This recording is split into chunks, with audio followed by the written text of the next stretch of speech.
Welcome to తొలి వార్త. ప్రజల కోసం ప్రజల పక్షం. వార్తలు చదువుతుంది మీ మాధురి. స్కాలర్షిప్ ఫీజు రియంబర్స్మెంట్ విడుదల చేయాలని ఏబీవీపీ డిమాండ్. అఖిల భారతీయ విద్యార్థి పరిషత్ ఏబీవీపీ వనపర్తి జిల్లా ఆధ్వర్యంలో విద్యార్థుల కోసం పెండింగ్లో ఉన్న స్కాలర్షిప్లు మరియు ఫీజు రియంబర్స్మెంట్ను తక్షణమే విడుదల చేయాలని డిమాండ్ చేస్తూ నిరసన కార్యక్రమం నిర్వహించబడింది. ఈ సందర్భంగా ఏబీవీపీ రాష్ట్ర సంయుక్త కార్యదర్శి నరేష్ మాట్లాడుతూ విద్యారంగాన్ని ప్రభుత్వ నిర్లక్ష్యానికి గురి చేస్తూ కేవలం 7.57% నిధులు మాత్రమే కేటాయించడం దారుణమని అన్నారు. రాష్ట్ర వ్యాప్తంగా వేలాది విద్యార్థులు స్కాలర్షిప్లు, ఫీజు రియంబర్స్మెంట్ రాకపై చదువులు మానుకోవాల్సిన పరిస్థితి వచ్చిందని ఆందోళన వ్యక్తం చేశారు.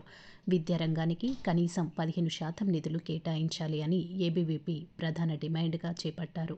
ఖాళీగా ఉన్న బోధన సిబ్బందిని వెంటనే భర్తీ చేయాలి. స్కాలర్షిప్లు, ఫీజు రియంబర్స్మెంట్ విడుదల చేయాలి. విశ్వవిద్యాలయాల్లో విద్యార్థుల సమస్యలను పరిష్కరించాలని తెలిపారు. ఈ కార్యక్రమంలో ఏబీవీపీ వనపర్తి జిల్లా కన్వీనర్ అర్జున్ సాతర్ల, రాష్ట్ర కార్యవర్గ సభ్యులు జ్ఞానేశ్వర్, పవన్, గణేష్, సాయి, చరణ్, నితిన్, భాస్కర్ తదితరులు పాల్గొన్నారు. మీ తొలి వార్త న్యూస్ని సబ్స్క్రైబ్ చేసి, లైక్ చేసి, షేర్ చేయండి.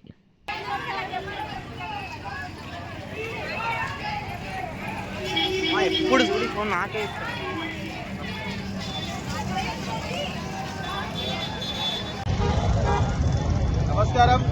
నా పేరు Naresh Teja, ABVP state joint secretary.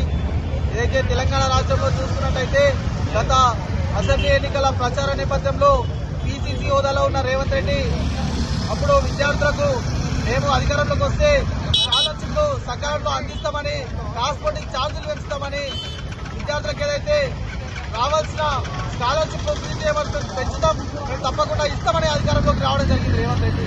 అధికారంలోకి వచ్చిన తర్వాత అధికారంలోకి వచ్చేటప్పుడు ఒక విధంగా, వచ్చిన తర్వాత మరొక విధంగా మాట్లాడి రేవంత్ రెడ్డి అప్పుడు దాదాపు 3 సంవత్సరాల నుంచి రావాల్సిన స్కాలర్షిప్లు 8,000 కోట్ల స్కాలర్షిప్లు ఇప్పటికీ విడుదల చేస్తలేదు ఈ కాంగ్రెస్ ప్రభుత్వం, ఈ రేవంత్ రెడ్డి. ఏదైతే విద్యార్థులను విస్మరించి ఉన్న బడ్జెట్ లో విద్యారంగానికి 20% నిధులు కేటాయించాలి అని విద్యారంగానికి సంబంధించిన కమిషన్ చెబితే విద్యారంగానికి కనీసం 7.5% కూడా బడ్జెట్ లో విద్యారంగానికి కేటాయించలేదు ఈ రేవంత్ రెడ్డి.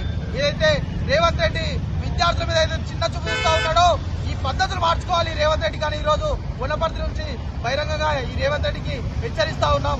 నువ్వు చదివిన ఈ వనపర్తిలోనే రేవంత్ రెడ్డి గారు మేము చెప్తా ఉన్నాం, విద్యార్థులకు ఇన్ని అవస్థలు ఉన్నాయంటే ఈ రాష్ట్ర వ్యాప్తంగా ఎన్ని అవస్థలు ఉన్నాయో ఒక్కసారి రేవంత్ రెడ్డి ఆలోచించాలని ఈ సందర్భంగా మేము చెప్తా ఉన్నాం రేవంత్ రెడ్డికి. ఏదైతే విద్యార్థులకు మేము మేలు చేస్తాం, విద్యార్థుల కోసం మేము అది చేస్తాం ఇది చేస్తామని అధికారంలోకి వచ్చి నేడు విద్యారంగాన్ని మొత్తాన్ని నాశనం చేయడానికే ఈ రేవంత్ రెడ్డి ప్రయత్నాలు చేస్తూ ఉండు. స్కాలర్షిప్లో ఇవ్వాలి సకాలంలో అంటే ఎన్నో ఏళ్లుగా పెండింగ్ లో ఉన్నాయి. దానిలో ఒక సెటిల్మెంట్ గా రావాలి. ఏదో ఒకటి సెటిల్మెంట్ మేము చేస్తామన్న ఆలోచనతో రేవంత్ రెడ్డి మాట్లాడుతూ ఉన్నాడు. ఈ రేవంత్ రెడ్డి ఈ బుద్ధి మార్చుకోకపోతే రాబోయే రోజుల్లో నీ ప్రభుత్వానికి బుద్ధి చెప్పడం సత్యమని ఈ రోజు వనపర్తి జిల్లా నుంచి విద్యార్థులకంతా హెచ్చరిస్తా ఉంది రేవంత్ రెడ్డి. మేము స్కాలర్షిప్లు అడిగితే స్కాలర్షిప్లు వీళ్ళకి ఇవ్వాల్సి వస్తుంది అన్న ఆలోచనతో ఈ రాష్ట్రంలో విద్యారంగాన్ని మొత్తం నాశనం చేసే ప్రయత్నం చేస్తూ ఉన్నావు. ఎవరు చదువుకోవద్దన్న ఆలోచనతో మీరు ప్రయత్నం చేస్తూ ఉన్నారు. విద్యారంగాన్ని ఇప్పటికే విస్మరించింది కాబట్టి మేము హెచ్చరిస్తా ఉన్నాం ఈ రేవంత్ రెడ్డి.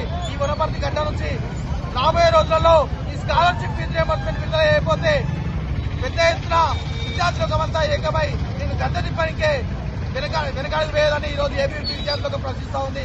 ఖబర్దార్ రేవంత్ రెడ్డి. ధన్యవాదాలు.